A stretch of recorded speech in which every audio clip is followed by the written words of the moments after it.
It's almost a biography focusing on this woman, Lori Weise, and her work is just really a centerpiece of the book. Can you just tell us a bit about her? She sounds like an amazing human being, and her work in Los Angeles, and how it so intensely reveals this connection between animal and human suffering at the hands of poverty. So she began working at a furniture factory in downtown Los Angeles in the mid 1990s. And she was an animal lover. And downtown, that section of downtown was and remains pretty gritty. And she saw a tremendous number of strays on the street, and it broke her heart. And she wanted to help them. And so she and a coworker started doing a couple of things just ad hoc. And gradually she came to realize that some of the animals she thought were strays were not strays. They belonged to unhoused people. And she began helping those people, understanding that some of them were not nice people, but some of them were. And some of them did not take what we would call proper care of their pets, not because they were trying to be evil, but because they didn't have the understanding or resources to do so. And so she started helping out. She registered something like 300 dogs to herself because she was told by the local shelter that people without fixed addresses couldn't take out animal licenses. And animal licenses are important for many reasons, but partly because if an animal gets away from you and is taken into the shelter, a license enables that shelter to call you up and say, we have your dog, and to help it get back home. But they wouldn't do that if a person was unhoused. So she registered all those animals to herself. So if one of them was picked up, she could get it back to its person. She also organized spay-neuter clinics that would come downtown, and that grew into a rescue called Downtown Dog Rescue, in which she would help people on the street. She would also take in animals that would be homeless after their people got into rehab, went to jail, moved away, and she found those dogs new homes. It was a very rudimentary effort. She and her coworker Richard Tudelmondo built a kennel in the back of the furniture factory out of scrap wood and scrap fencing. And their boss, for some miraculous reason, just like, I don't see that. I don't see what's happening. Right. He was a bit And of an unsung hero, wasn't he? yes, yes. And, Lori told me that he read the book recently and said, wait, you were doing all that? How did I not know? So Downtown Dog Rescue grew that way. And then at a certain point, she decided that she could turn her efforts to South Los Angeles, which was a much larger and more complex part of town. And she took on helping that community, in which that area has one of the busiest public shelters in the city. It is historically underserved and filled with poverty and all of its many burdens. She started running community clinics there where people could come on a weekend, and she got a bunch of veterinarians to volunteer. They would do microchipping, flea treatments, vaccinations, and if you wanted to continue getting help from her, you had to agree to get your animal sterilized. And she would help people make appointments and get them subsidized spay and neuter. And I should say that that effort is still ongoing. I was just volunteering at one of her clinics maybe 2 or 3 weeks ago. 300 dogs and cats were seen.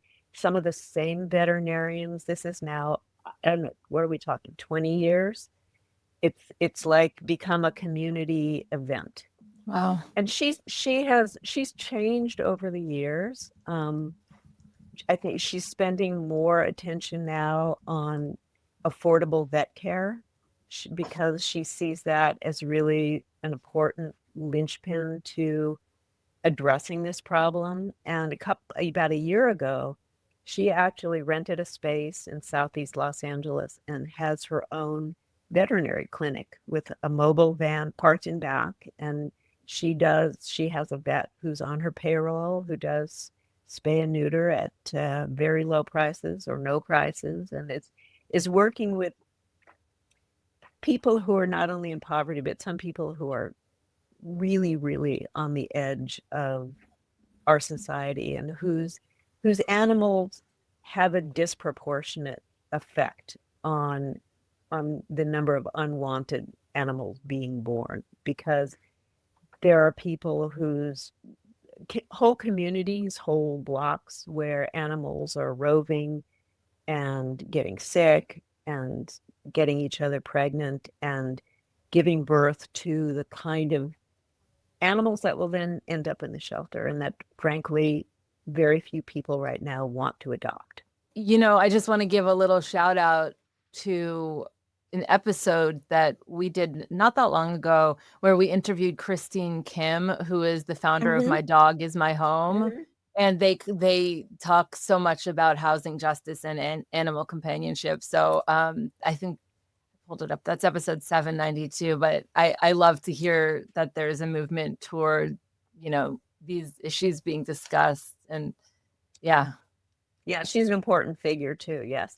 Yeah. Another thing that I just really wanted to unpack it a little more, because I noticed in reading the book and following Lori's trajectory, it focused on two, they're really pretty different populations, which you kind of alluded to. Some of them are in truly desperate need. These are people who are outside the mainstream of society. Long-term unhoused people, addiction, lots of mental illness, really people on the edge. It's really hard to imagine how they even survive. And there are also stories of these pretty successful programs helping people who are struggling, but I guess what used to be called the deserving poor, like people who have jobs. In fact, they have three of them sometimes, and they haven't fallen out of the mainstream of society, but they need help because they can't afford their apartment or they're getting evicted or whatever. So, do you see the needs of these populations of their animals is they seem very different to me. That this is almost two big, enormous projects. Well, they're different and not different. And the ways in which they're not different is that I think it all comes down for vet care. Maybe there's more similarity because they all need access to affordable vet care. And in some cases, free vet care because there's no such thing as affordable. When it comes down to pet-friendly housing, yes, that would be different. If you're living in a trailer on the street, there's nobody gonna kick you out for having a dog or cat. And mental illness, somewhat different too. I mean, one of the things that I think is actually really remarkable about Lori is her ability to interact with communities and people that are seriously on the edge. I mean, people who are out there, and I've gone out with her a couple of times.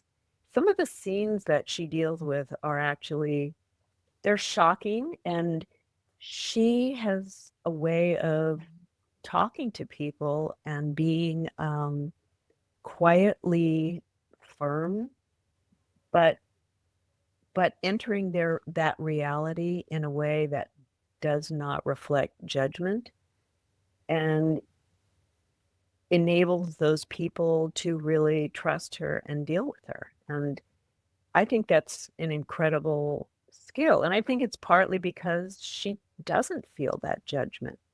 There are people she sees as bad pet owners or pet people.